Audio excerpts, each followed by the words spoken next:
Garden channel. Thanks for coming to watch another ripper of a show. Today we're going to be talking about watercress, yes, and how simple it is to grow. I want to teach you how I've been growing watercress. I've been growing for a little while off and on now, about last 6 months, and I just nip on it, eat it in salads and things like that. It's great for stir fries. You can make watercress soup. It's chock-a-block full of vitamin C. It's related to nasturtium, so all those cresses, the land cress, the watercress, nasturtium, they're all full of vitamin C and they're really good for you and easy to grow. In this video I'm going to show you how.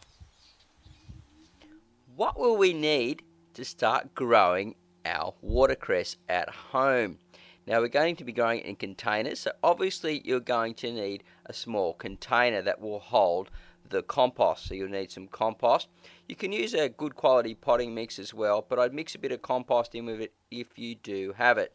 Now you'll also need a container to put them in, so something where it will fill up about halfway up the pot with water, and obviously you're going to need some plants. You may also want to consider using a mild weak fertilizer such as a seaweed or a mix of seaweed. You can get a mixture that's 50-50 of half fish emulsion and half seaweed, and just put a weak solution into it every now and again. You may also want to use a pump.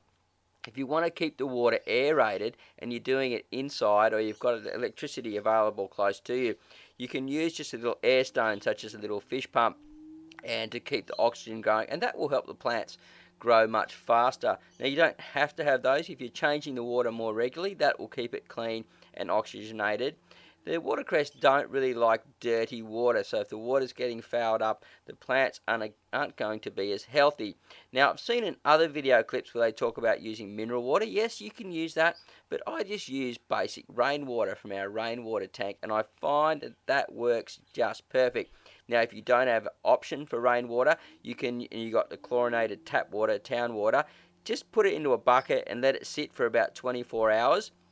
And let the water dissipate out of that. Now, if you want to see a video on that, go into my Marty's Garden channel and see how to remove chlorine from the water, or there's lots of other videos there as well. But it's very simple. You just pour it in, let it sit, and it will be gone within a day. And then you can use it in your watercress. Also, what you will need, as I was talking about, is some plants. And it's really quite simple. So listen to the rest of this video to find out more about the plants and how you can get some of your own. So I've got a really cool tip for you guys. Now when growing obviously I was going to say microgreens because I grow that many of them. When growing cress, you can pick it up from the supermarket and you can buy it at local markets and things like that. A lot of times when you buy it to eat and to consume, it'll have a little root on it, so you don't have to strike it from seed.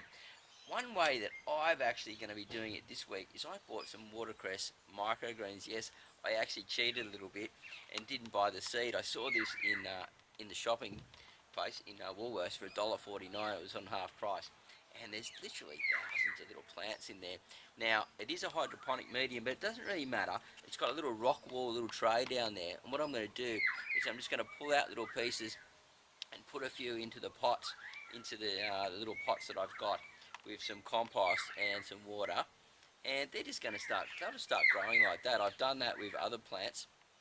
And it's a great little tip. So if you see them in the shops and you see the microgreens growing on special, grab them and plant them out. And then you can harvest on them twice as much. So it's a really cool idea to get these going. Now, I can start eating these now, within a couple of months. You know, literally hundreds of plants for $1.50. Now that's a bargain. Alright, see you at the next part.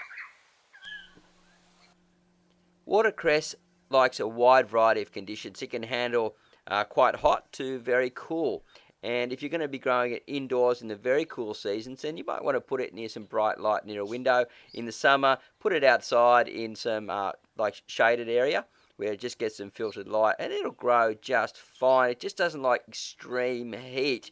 Now to propagate it, it does produce like little suckers that come out of the end, little shoots, and you can cut them off when they've got roots on them, or just cut them off and stick them in some water and they'll shoot roots. And you can just keep collecting plants off your one main parent plant. Now once the parent plant goes to seed, it flowers up and goes to seed, it's pretty much not useful anymore. It starts going bitter, but you'll have all those nice new little plants coming on, and you can collect them, and you basically will never have to buy plants ever again if you do use that method. So there you have it, my friends. A simple, easy method of how to grow watercress at home in containers. Now, it really is a simple way to grow, and you don't want to overdo it or oversimplify it.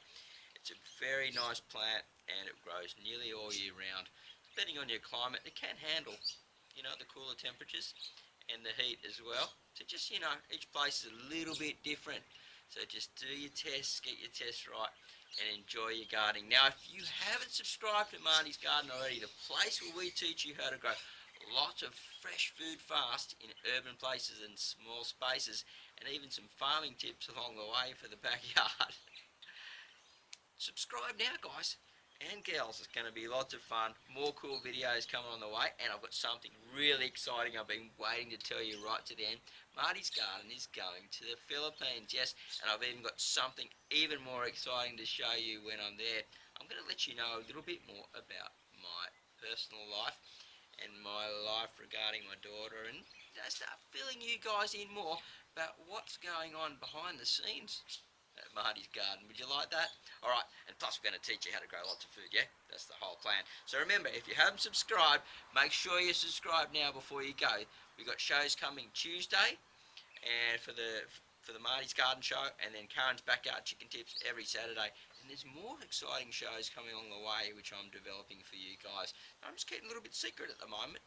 It's going to be lots of fun and lots to learn. Have a great day, happy gardening, and we'll see you at the next video real soon. Bye for now.